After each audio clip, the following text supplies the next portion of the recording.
So, the final panel for today. My name is Johan SUNDBERG, and I will lead this. And we have a title of it, Beyond the Genome, Multimodal Approaches to Next Generation Therapeutics. I have a stellar panel with me today that will discuss this big integration project, in a sense. We've had lots of perspectives already, and some of the questions have already been addressed, so we might not repeat them, but it's really interesting with what we've heard in the three previous panels. And some things that have been discussed have been the European way, maybe the Nordic way as well, of maybe risk aversion versus the opportunity options that there are. We have to look to the future instead of to the history when things were great. We have to focus maybe on certain things in the Nordic space. We can't do everything due to the size of both the scientific enterprise, but also the capital pools and the populations. Maybe early human data is something we'll come back to as well. We do seed a lot in the Scandinavian Nordic space, but due to lack of rainfall and sunshine, read capital maybe, we don't harvest as much as we could. And there needs to be a balance concerning the regulatory approach in Europe, probably. And the overarching purpose of this session is to discuss and propose ways forward, so look forward, solutions and the like, for smaller and highly innovative countries to ultimately improve health and disease outcomes through better mechanistic understanding, which is always important as such, biomarkers in a broad sense that we'll talk about, clinical trial design tentatively, integration of relevant data modalities, ecosystems for translation. So the overarching question could be, how should universities, research funders, healthcare investors, and the life science industry prioritize to best create value in the Nordics plus countries? And then I will ask our eminent panelists one question first at a time. I'll begin with Professor Anna MARTLING. You have conducted and published a key study in the field of colorectal surgery, and you will just describe that a bit. It took 10 years from inception to publication, and then all you have is the clinical implementation left. So could you tell us about this story, because it somehow resembles or represents, I would say, going from something which is biomarker-based, if you wish, to a therapeutic and a clear clinical trial. Please. Oh, thank you, Kári Johan. Well, it's been a long journey, as you say, so that's one experience really. But the Alaska trial then is a large Nordic trial with 33 hospitals that have participated in the trial. And what we have done is that we built a pragmatic study using large-scale genomics and the SciLifeLab infrastructure, and combining that with also the strength of the quality registers, and then studying the effect of a very inexpensive, globally available drug, aspirin, actually, in colorectal cancer. And we have then showed that aspirin can, in a genetically quite large group, actually reduce the risk of recurrence by more than 50%, and that is even better than any other adjuvant treatment we have today. But what that has also taught me, I would say, is that it takes time, as I said, but also that you can't underestimate the complexity of running a large trial in 4 Nordic countries, really, and the number of stakeholders, context, authorities that you have to connect to each other. But it also tells us the strength in our healthcare system, I think, and also the strength of professional networks. I have both used my network, but also invested in my academia and clinical network. But what it also shows is why now when we have the results, this quite dramatic effect, and we have explored and actually built in genomics into the clinics, then we also can see that the trial itself actually not only answers the question of aspirin, but it also actually increase the pace of implementing a new technique. So that's what we see facing now. 10 years later, we're actually implementing and testing all colorectal cancer patients with a broad panel, and that was not possible 10 years ago. So that there are some of those that, and in the world we're living in and that we will discuss today is like the diagnostics is actually what's driving the development in healthcare today. The new biomarkers, the new methods we have at hand, and that drives the development of healthcare. So that's also something that is that you get from actually doing science in healthcare, that you also can increase the pace in implementing new techniques. Right, and you said something valuable there, that diagnostics drive healthcare in many ways. Of course it does, otherwise we wouldn't know what to do. So always the diagnosis is important in a sense, and now you go deeper by stratifying patients. Yeah, and that might be one of the problems also we have today with new drugs, etc., etc. You have to think about the method you're using for the diagnostics to be implemented as well, not only the drug itself. No, and you used a very old drug, over 100 years old, cheap as hell, but the problem will be to implement the diagnostics, which you're succeeding in now. Thank you. Another case of implementation in healthcare is Janne, LEHTIÖ, professor of proteomics and more. So the molecular tumor boards that are now employed in healthcare also spun out of SciLife. So could you tell us a bit about this? Another example of how you don't sequence the endogenous genome, but the tumor genome. Yeah, so the molecular tumor board, I think, is something that we should really look more carefully, not only in cancer, but in other things, because that usually in the clinical decision-making, there is multidisciplinary boards and so on. But in the precision medicine era, it's not enough to have a radiologist, oncologist, surgeon there. We need to have a bioinformatician there. We need to have a biologist there, because the new drugs are really pinpointing the biological mechanisms, and we try to select patients for those. So I think that so what we did is we built this digital tool, molecular tumor board portal, that actually takes the individual's sequence data and maps that using the databases around the world and collects the evidence and then makes an individual report. That is not a decision report. That is a support to the multidisciplinary team. So what we did is we see ourselves as building the space vehicle to go to the Mars. It's actually the clinical team together with the patient that makes that decision then where to steer that space shuttle. But we are trying to gather the information that is available around the world and boil it down to individual patient decision support. And I think that's a very different mindset that we have usually in the academia. We're thinking big cohorts, significant evidence, and so on. But the clinical decisions are made in one patient at a time. So but based on trawling the data of the world. Exactly. So how do we do that? And that also, now we have analyzed thousands of patients in a big European clinical trial of that, and that has also made it painfully evident that that genomics is great of finding drug targets. It's an evolution. I mean, either in a germline or in a cancer setting in a somatic cancer cells. But it really sucks for as a precision medicine selection tool. And that might come as a shock to everybody.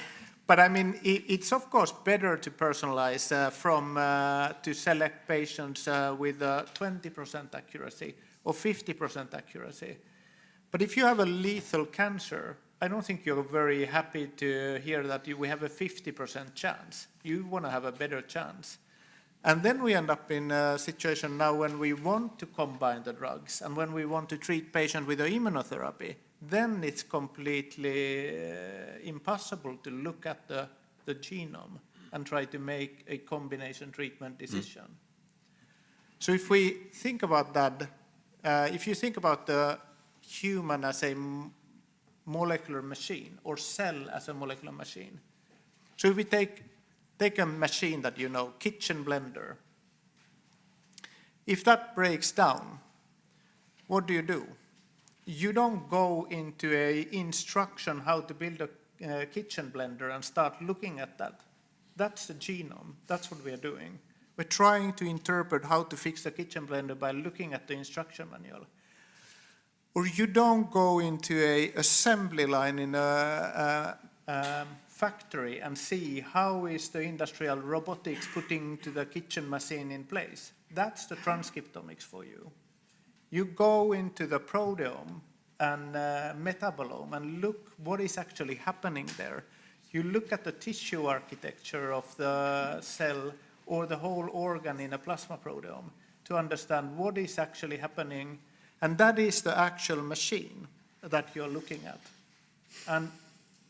And that machine is visible by combining these actional levels. So that is something that we see when we start doing this genome-based medicine, that we need to add layers of data. You can hear he's a professor of proteomics. Yeah. Thank you, Janne. Ulf, you have, as a serial inventor and entrepreneur, well, not, you haven't been the entrepreneur, but you're a serial innovator and have spun out numerous companies through yourself and also, not least, which you told me, through your students. Now, what has made that possible and evident again and again and again? Because you have an ecosystem, obviously, around you, in a sense. I think there's a very strong... Thank you. It's a very strong old tradition in Sweden to work closely between technology and applications. As a PhD student, I wasn't aware of that. I invented something that I didn't think to patent, but it turned out to be successful commercially for others. But as a postdoc with LEHTIÖ, even for America, he was pioneering starting biotech companies, which in the 80s wasn't so popular in the US either. So that got me started, and we developed a handful of basic molecular technologies that we have been able to reuse in many shapes. But the real success has been the long list of extremely talented students that have passed through my lab, learning the basic technologies and then helping me to think of what is the most important biological information that we possibly could generate using these tools. So it's a surprisingly small group of basic technologies. Everybody uses PCR. We use something that we call padlock probes that are somewhat better. And we also have a tool for protein analysis that we have been using in many different forms. Simon Fredriksson was a fundamental person behind the highly multiplex protein detection that is now used very broadly, probably by many in the audience, or I know many in the audience are using it. And I was taken by surprise. I would disagree with Janne that we're not looking at the molecular machine if we look at a plasma proteome, because we're looking at what comes out of the machine, what is reflected. Some of the processes obviously take place in blood, but much of the disease processes take place in tissues. So what we're now doing is to use similar tools to be able to see what are the protein activity states in tissue sections where the diseases take place. And I think that's going to be a very important mechanism to better understand what drugs may help a patient and exactly what are the processes that are wrong. We had Ray Desai give a brilliant talk here at KI a couple of weeks ago on new generations of therapeutics, PROTACs and chimeric antibodies and so forth. And a lot of the new drugs probably will not just bind to an individual protein, but more influence protein activity states. So understanding protein activity states, I think, is really important, and now a lot of our attention is directed to looking at what goes on in tissues and inside cells. However, the measurement, obviously, there's an obvious interest and value of measuring proteins in plasma. So another of our activity now is to try to lay the foundation for building truly huge biobanks, because proteins and transcripts, they are highly dynamic, and having one sample from each individual doesn't get there anywhere. We all have individual patterns, so you really need to follow people. And I think that maybe is a resource in Sweden, because we have a good compliance of people. People are willing to give samples, so we now have a technique that helps people sample themselves, but I'd really like to scale that further so that all samples collected at hospitals would be biobanked and available for analysis. If we could achieve that, I think that would be a fantastic resource, given that the costs for protein analysis will come down, and costs for transcriptomics will come down also. We also discussed in our prep talk a bit that not only take serial samples over time, snapshots at rest, so to speak, but also upon perturbation or circadian rhythm differences, because we don't know much about the variability over time or due to circumstances. Exactly, when so people have acute phases of their disease, exactly. They should be able to just send in a sample. And yeah, or even influences of having a meal, etc. Now, your activities represent technology development and inventions that are then commercialized and taken up by companies and, of course, academia and so on. In the case of Anna and Janne, it's kind of employing techniques for diagnostics. So my question to you two later will be, how do you deploy this outside? So how can somebody in Spain or in the US or in Uganda use exactly what you've been doing in various ways? So tech transfer, are there any types of mechanisms for this? But we'll come back to you later. You can think about this. So Johan ELLENBERG, who heads SciLife, you're at the center, in a sense, of a national, large platform for molecular tools and techniques. So how do you place yourself, and what are you up to right now, trying to build up over the next 5, 7, 10 years? Because you're into something big.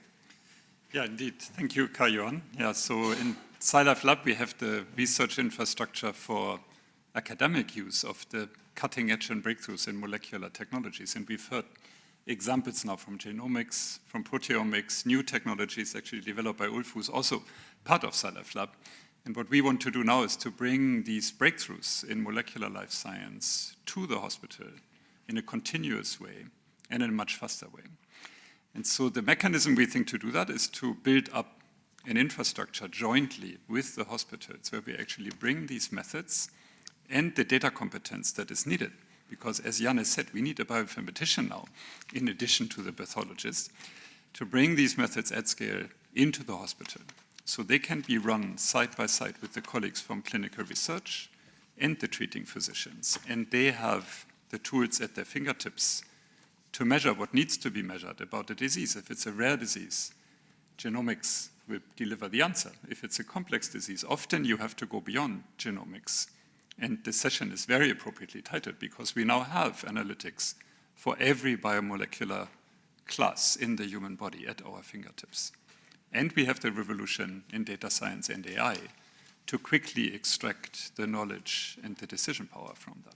So that revolution is already running water in SciLifeLab's infrastructure for academic research. But we're not making enough use of it for healthcare. And so that's what we want to build. We want to build a clinical infrastructure that combines molecular breakthroughs and the data science and AI continuously towards healthcare. SciLife is, of course, eminent in the omics space and more, but there are other data dimensions and domains. We'll come back to that a bit, because for true integration and understanding, we need to integrate everything. And that's going to be an interesting challenge, of course.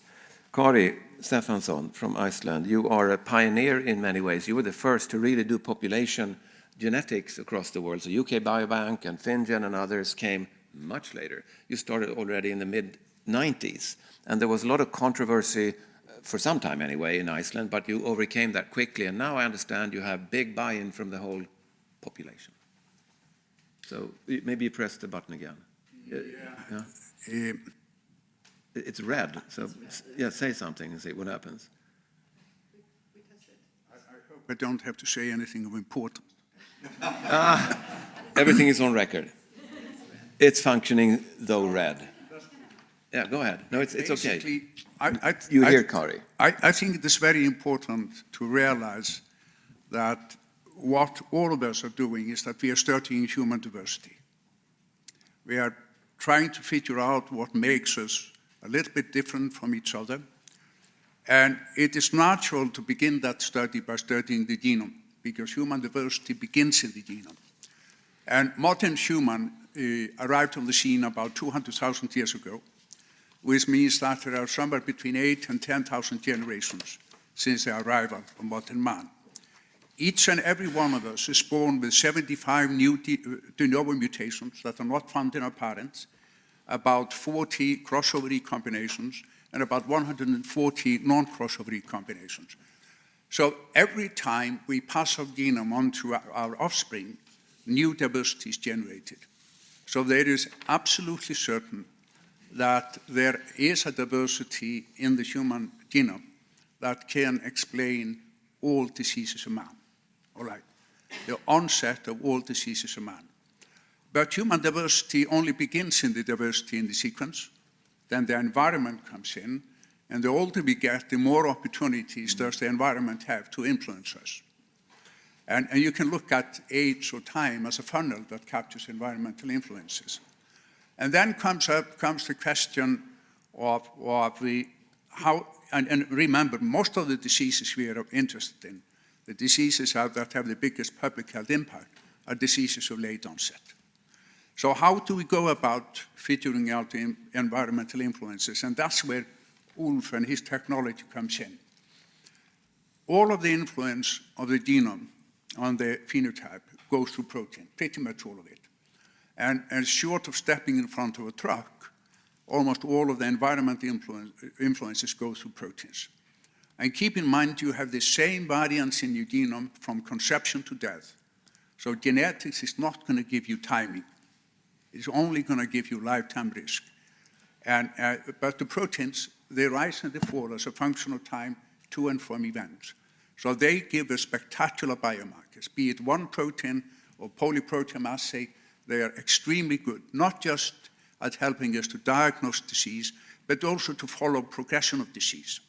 And it is important to keep in mind that there is a difference between the mechanism of onset and the mechanism of progression for many diseases. That includes Alzheimer's disease, atherosclerotic cardiovascular disease, etc. And you can not just use these proteins biomarker, be it single protein or many, to follow progression and onset. You can use them to follow regression up in treatment. So all kinds of proteomic biomarkers will be crucial in revolutionizing medicine. Currently, there are very, very few data sets on longitudinal proteomic samples. But I can give you one story, and I think it's an important story because it has something to do with the prostaglandins that Bengt Samuelsson was so crucial in discovering. We found a biomarker of inflammatory bowel disease, and that was prostaglandin D2 synthetase. So the level is increased in those who have inflammatory bowel disease, and we could actually show that the level rose up to 5 years before the diagnosis. 5 years before the diagnosis of prostaglandin, of inflammatory bowel disease. There is also another disease that is related in a peculiar manner to inflammatory bowel disease, that's psoriasis. And the relationship goes as follows. If you treat psoriasis with IL-17 inhibition, you can induce relapse of inflammatory bowel disease. And then we showed that the D2 synthetase that was increased in inflammatory bowel disease was decreased in psoriasis. So we have a protein biomarker for inflammatory bowel disease, for psoriasis, that also is a biomarker of this peculiar relationship. And once we begin to look at a lot of data, over long periods of time on proteomics, I'm absolutely convinced that we will determine in one way or another that every biological process in the human body is causally related to every other biological process in the human body. And once we have done that, as I foolishly said before to the gentleman to my left-hand side, at that point in time, we will be able to figure out every disease of man with both of our hands tied behind our back. Sounds maybe promising or not, but but a question to you, will it be enough, Kári, with just sampling blood? over life? Are there any other data playing a role? I'm very sensitive and sympathetic to the view that we cannot just look at the blood. But basically, I can tell you, having done a couple of 100,000 plasma samples of people with all kinds of diseases, is that it's amazing how large percentage of the proteins in blood seem to be in a dynamic equilibrium with the protein in the tissue where it does its work. Mm-hmm. So basically, if you take a 5,000 protein assay from Olink, and you run it on, let's say, the 100 most common diseases of man, you will find up to 100 proteins with levels that are statistically significantly correlated with the disease. And predictive as well, to some degree. Some of them, if you bring them together, they can be pretty predictive. And let me tell you a very interesting aspect of looking at, on one hand, at the genetic risk, and the other hand, at the proteomic risk. We took up a group of Icelanders who had never suffered atherosclerotic cardiovascular disease. The plasma were collected about 20 years ago. And we could, when we took that plasma protein on one hand, and then polygenic risk score on the other hand, for atherosclerotic cardiovascular disease, we could show that the proteomic risk score captures an order of magnitude greater risk than the polygenic risk score. And why should that be? It is probably because at the age of 57, most of us have significant atherosclerosis. But what is particularly interesting, if we had done this in a group of people at the age of 35, the genetic risk score would have been greater than the proteomic risk score because basically the proteomic risk score is not a true risk score, it's a documentation of early steps in the pathogenesis. But what makes this fascinating, and I think it is incredibly important for us to recognize it, that these two risk scores were almost completely uncorrelated. And how could that be? Two risk scores for the same thing. It is probably because once the pathogenesis passes beyond a certain point in time, forces different from the forces of onset take over. This is similar to Alzheimer's disease. All right, the initiating event there is a deposition of amyloid. But you can use beta-secretase inhibitor that prevents further deposition, even makes the amyloid plaque dissolve, but the cognitive decline continues. So I think we are at a point in time where we have to begin to focus on this difference between progression and onset. Before I finish, I have to make one point, and one point only. Someone before mentioned mutations in the germline genome and then somatic mutations in cancer. There is an awful lot of evidence for the role of somatic mutations in non-cancer diseases. One very important example of that is Huntington's chorea, because there is a somatic extension of the triplet repeat. And another thing that is also emerging now is that there is a very, very significant genetic control of somatic mutations. And there's a tremendous amount of genetic control of germline mutations.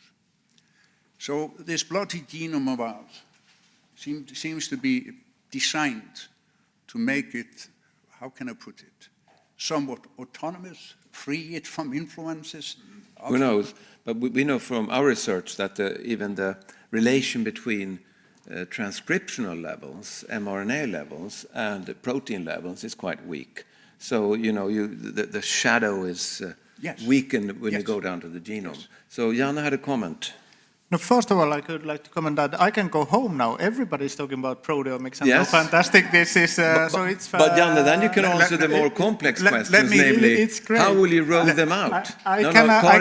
Kári, you've said yours, so go ahead. I can say that... He said I was talking about genomics. I haven't been talking about genomics. I've been doing genomics. Yeah. That's totally different. Exactly. Thank you. So I think that it was, Kári was just showing telling about the huge potential, and Ulf was mentioning the molecular machinery in tissues and cells, and I think that's fantastic. But with all this brain power in this room and all the potential that you have now here, I've been doing protein chemistry and proteomics all my life, and more I do, the more I understand that we don't really understand the proteome. So the potential is huge. Because we have very genome-centric view of the proteome, but it's not organized at all like genome. It's a proteome-centric view where protein complexes and protein variants interact. So one gene can produce one protein, but that protein can be modified to 200 different biological machines. And be in different locations in the cell, by the way. So the potential of analyzing that in the genome context and the phenotype context and the tissue context and disease context is huge. Yeah. So before Anna comes in, so being a physiologist, I would like to look more at the functional level of organs and tissues, because that's where the integrated readout is. And then maybe go back to the proteome. So the physiome might be even more important. Anna? This is a very good discussion, and I like it very much. But I would like I think we can agree upon that one of the gold mines we potentially have in the Nordic country is the longitudinal sampling of the patient and in a multi-omic approach, and especially that we are fortunate in Sweden to have SciLifeLab as a infrastructure. So that is really a gold mine. And I would like to, as I'm currently struggling with a very in the trial I mentioned, with a quite expensive diagnostic and a cheap drug. But also so the health economics are quite easy because you save a lot of lives, thousands of lives globally with this. 50,000, you said? 50,000 each year, annually each year with this inexpensive drug. So it's easy to draw that health economics. But I would like to see models that take in consideration also the potential of doing the sampling of the patients and taking more samples than you need in healthcare for future development and research, really, because that's what, then we will take the big leaps when we have done that, because what do we know of tomorrow, really? So that would be interesting, actually, and also especially when we're talking about funding, et cetera, to explore that and expose the huge potential in doing that.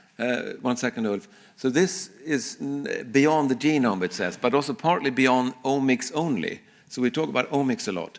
Let's soon get into the other layers of data that need to be integrated, be they behavioral, environmental, whatever they may be, because these are very predictive. And the microbiome, I have to say. Oh, yes, now we're complicating it. Yes, Ulf?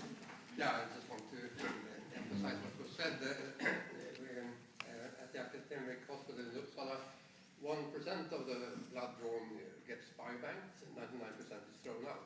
A lot of that, of course, would be extremely valuable. We don't know which would be valuable, but whenever somebody comes down with a disease, if we had the sample taken 1 year before, 3 years before, 7 years before, then we will have a chance to look for predictive markers instantly. And it's getting much less expensive to collect samples, but also the cost of the analysis we're talking about here still pretty expensive. There's no reason they will stay that way. They will be much cheaper. Yeah. Now is the time to start collecting the samples that we will be able to use. And I think Sweden is the place to do that. It would be very difficult to do it in the US. Collect, store, analyze, and use. And Kári might comment later on what you're up to in Iceland, but we'll come back to what you do for the future. But don't say anything now. So, Janne? No, Janne, and then you can think about that. So, can I just comment before? Yeah, we'll get back to it. Kári comments on this. I think that the Ulf point is very valid here, but I would like to add one thing. And I mean, what we could do quite affordably is to actually do a systems level analysis. Systems that what, in the human or in society? No, I mean in the sample. So if you would do genomics, proteomics, metabolomics in a large cohort, and that's what Kári was also talking about, in tissues and plasma, then you could use that for research with the longitudinal data, with all the data we collect. But also I think that it's a much wiser way to do a diagnostics in future. Do first a big picture, what is going on, and then do a confirmatory analysis with certain clinical assays. Instead now we can do 100 different clinical essays and try to figure out what is going on. But I mean, we could use this aerial picture to zoom in what then to do and decide what to do. And that way we could generate lots of very, very good data, especially in the Nordic setting where we follow the patients and people from the long time. But you've been involved, to my knowledge, in PEK-lung, where you collect symptoms and relate them to proteins, and you find correlations. So what about symptom collection? No, I think that's also a fantastic opportunity. And it's your own research. What we learned, I mean, what we learned there is that first of all, combining the patient's symptoms with the biomarkers is a very, very good way. And then you can convert your diagnostic biomarker data into a predictive analysis. Exactly. And start following much more symptoms. granular. Yeah, much more granular and do personalized prevention. Yeah. But I mean, all these tools to collect the symptoms data with the smartphones and use the AI to aggregate that is fantastic. But you'd also have like a particle collector in the air, because if you live on Hornsgatan, which some people know where it is, that's a different story from living in the countryside. So the exposome should be considered as well. Jan, and then Anna. Yeah. Although I'm from the north of Germany, I came to SciLifeLab directorship only a bit more than a year ago, so I still consider myself new to the Nordics. And I think the strengths we've now heard about the Nordic system, strong support in the population, big national cohorts rather than hospital-specific collections, and the amazing quality of the research hospitals and the research infrastructure in SciLifeLab, they are amazing. As an outsider, there are also weaknesses in the Nordic system. And I think one key issue that all of these opportunities rely on is the availability of the data and the availability to aggregate the data and put it together for the analysis, so we know what are the new generations of biomarkers, what are the new generations of targets. And that will not happen if we put the data in silos, if we don't allow the molecular data, the beauty of which you just heard about, to be integrated with the health records. But that's your big project. And that needs to be done at scale. And that's something SciLifeLab can solve, the infrastructure and the technology problem together with the hospital. But the data availability problem is something we need to work on together with the government and the politicians to solve, because the regulatory framework in place in Sweden at the moment precludes this. And so this is a really, really important thing. But we had a meeting this morning, and you showed us your travel schedule around Sweden, in a sense. You're seeing everyone currently. I am working on the heads of agencies, the hospital systems, so somehow you are the integrator. I'm trying to do that. Yeah. I'm trying to make the case, but I wanted to appeal to all the Swedish colleagues in the audience to become ambassadors for this case, because it really is a very urgent problem, and not addressing it will preclude the future of healthcare to arrive in Sweden and to use all the strengths we've got. Yeah. One person I think you should meet, and you haven't met, sits in front of you. And Marcus, you know each other? Not yet, because Marcus Lingman, in the previous, you weren't here for that session. You have in Halland, not Holland, Halland, a small province, 300,000 or 500,000, I don't know, in Sweden. But you've integrated, as I understand, all data layers and shapes into one system. So I think it's a template to look at what healthcare could do and prepare. So maybe I think you should discuss this. We will do that in the break. Pardon? Yeah, please do. Yeah.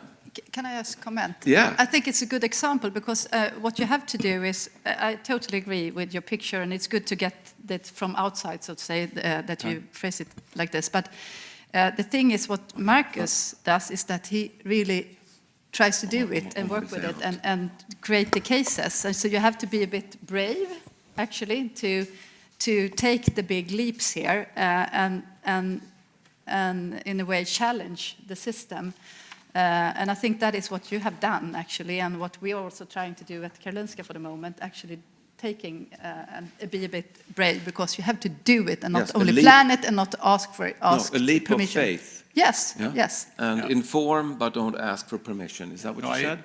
I agree with this absolutely. They're fantastic examples. I will be happy to learn a lot about your example. There's also examples of the SCAPIS cohort, so project-specific and local-specific solutions can be founded. It's not a technical problem. We can build the data infrastructure at scale. We can make it robust. It is a problem of doing it nationally integrated, and that has some issues that can only be addressed politically. Yeah, but then you have to start in one place. Absolutely. I mean, you have to have the good Absolutely. examples, and then you can scale it up. So I think Yes, it's use the best cases idea. that are credible. Marcus? I think it's not ethical not to do this.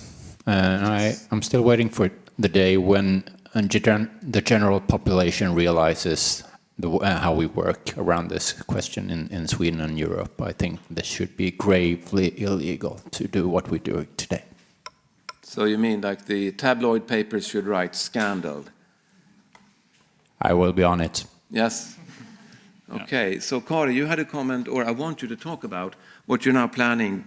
You started in '96 essentially with deCODE, the entire Icelandic population, but now you mentioned to me that you go from developing healthcare more in your next ongoing activity in Iceland, and healthcare is deeply involved, and it's run by the need rather than the push. So basically, I think that the problem with the data gathering and the problem of combining data that is being opposed by all kinds of ethics committees in our countries is gradually going to vanish once we begin to use the current analytical techniques in the development of clinical service.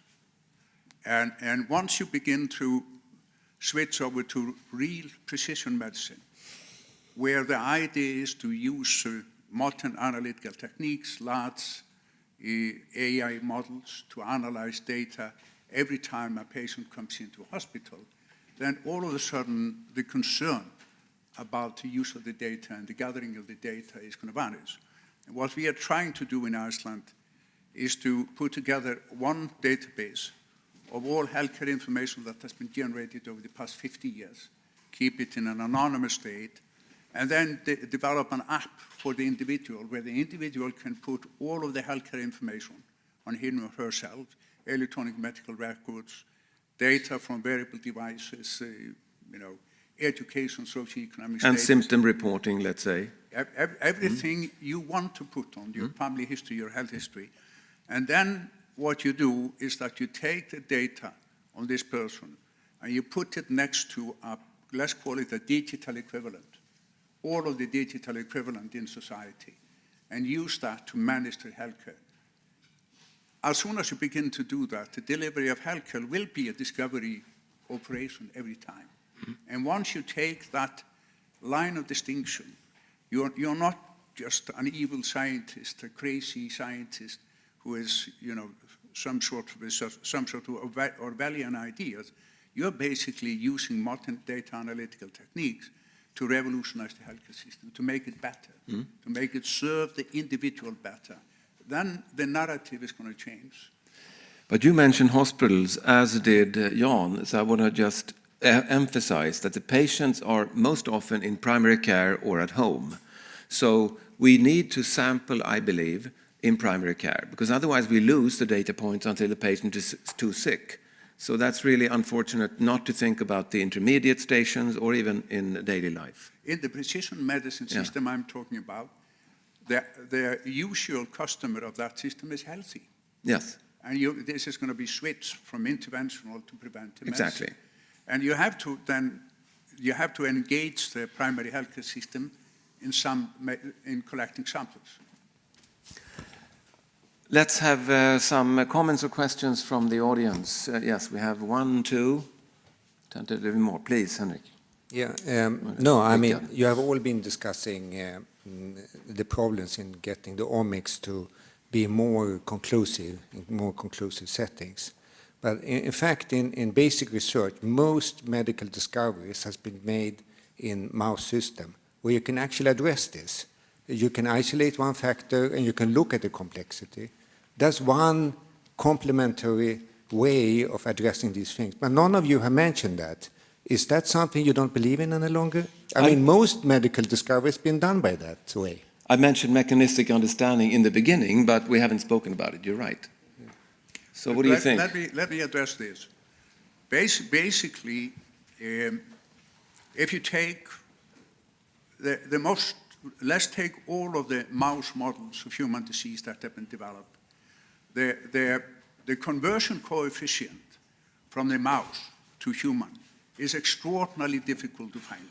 I can give you hundreds of examples of where we have been misled by using a mouse model.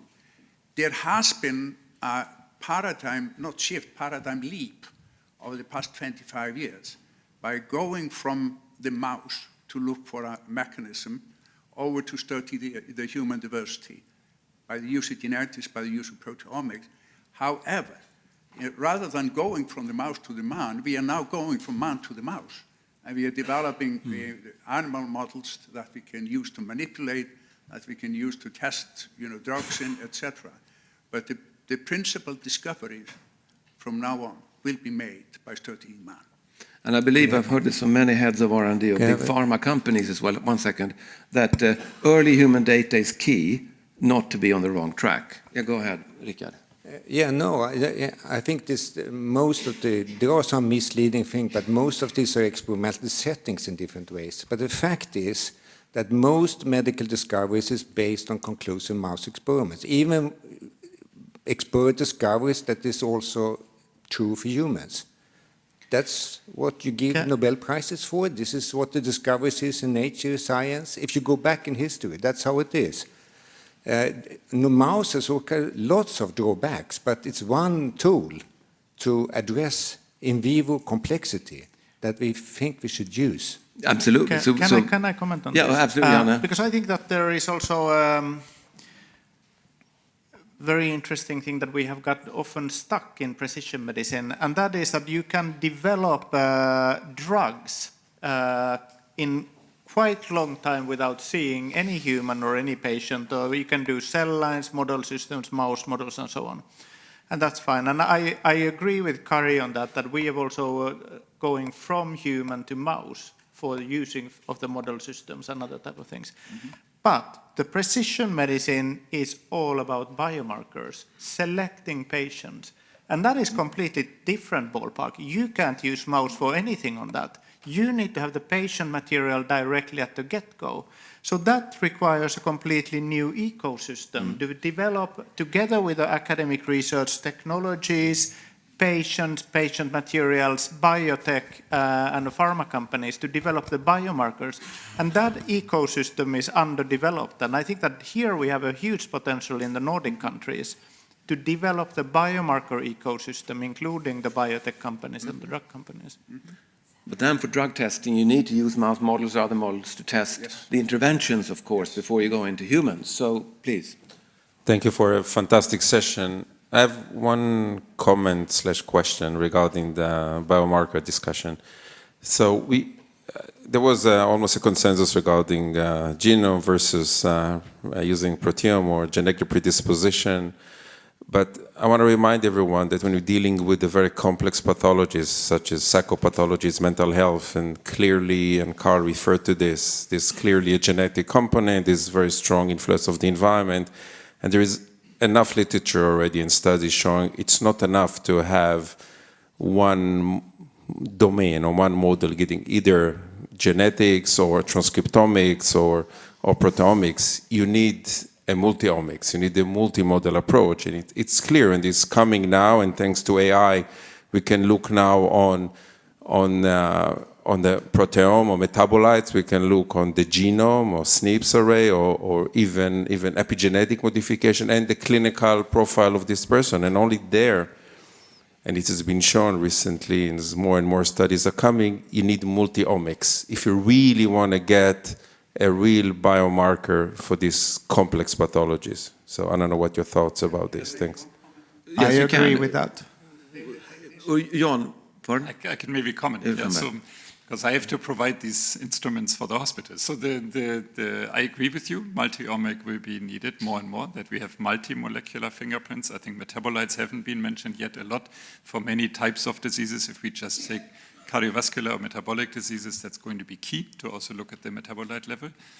we've got those analytics. Sometimes even that may not be enough, and so I want to also make a case for the importance also of looking inside the tissue what's actually going on with these molecules. And so there again, we have the family now of spatial biology omics, where you can actually do this in situ in the biopsy in a more routine way.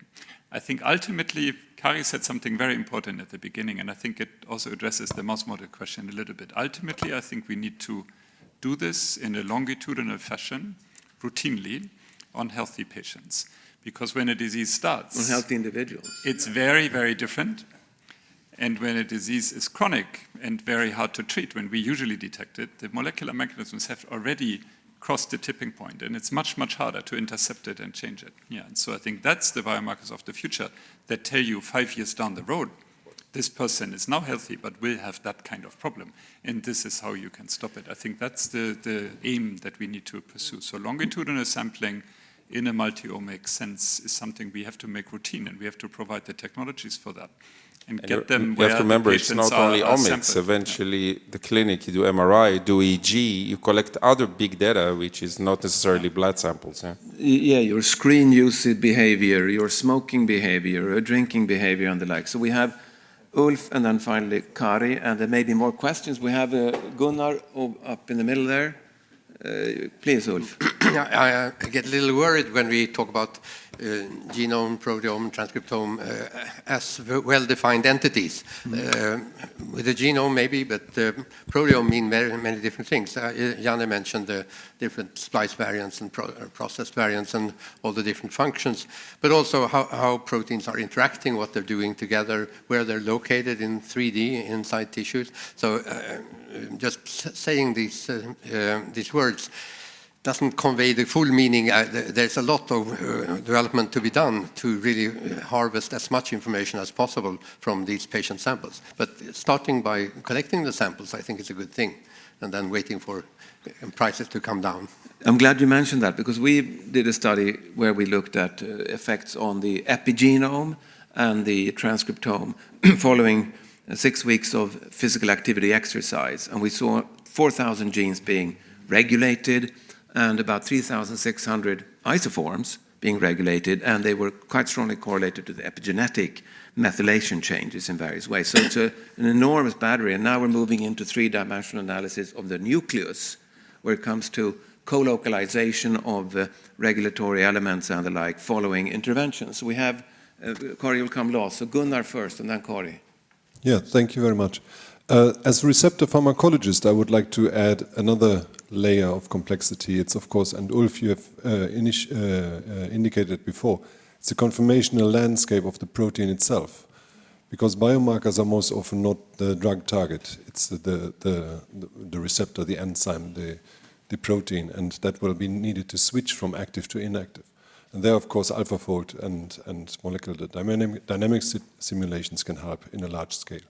But that needs also to be integrated in this whole omics picture, which is in a way more diagnostic, not analyzing the target of the treatment. The receptorome, is that what it is? Okay. Please put that thing on, yes. This is actually partially incorrect, because when you can demonstrate that the protein participates, the protein, the level that is changed in a disease, participates in the pathogenesis of disease by using Mendelian randomization, they are certainly very attractive candidates for drugs. And there are several drugs, a lot of drugs in development now, where the target can be looked upon as a biomarker in disease. It is not the classic way of doing it, but it's one of the ways that people are doing it today, no question about it. Jan, you were pointing out to the gentleman over there that it would be better to, in many ways, to study proteins and things like that in the tissue itself, but he was talking about diseases of the brain. And I can tell you, people are usually eager to give you a piece of the mind, but very rarely to give you a piece of the brain. They're very reluctant to do that. So it isn't practical. Maybe there are pieces you want to get rid of. Yeah, but I think it is the magic of current times, the big magic, is not necessarily the genetics. or the proteomics. It is the ability to take a lot of data and analyze them together. In all dimensions. Yeah, in all dimensions. Yeah. I can take one of the big mysteries in the biology of man today is that we haven't the faintest idea of how the brain generates a thought. All right? But it does. And we don't have a faintest idea how the brain generates emotion. We cannot even define thoughts and emotions. So how are we going to study diseases of thoughts and emotions if we cannot even define them? Mm-hmm. But there's an interesting thing. We did a little study of retinal photographs. And we looked at the branching of the vessels, we looked at the thickness of the vessels, we looked at the optic head, we looked at the fovea, we looked at the thickness of the retina, and developed an artificial intelligence model where we could show that the input correlates with cognition. So you could look at the retinal photograph as a biomarker. Tentatively, it correlates. Yeah, as a biomarker. I was Maybe, not saying yeah. that I explained it. It is not tentative as a biomarker. It is a biomarker of cognition. Utility. And I'm not sure that it has any utility. It was just an interesting observation. But the thing is that until we understand, and that is in your domain, until we understand the physiological function of the brain, we are limited in our ability to study it. That's true. So thank you so much, this fantastic panel. I want to give them an applause.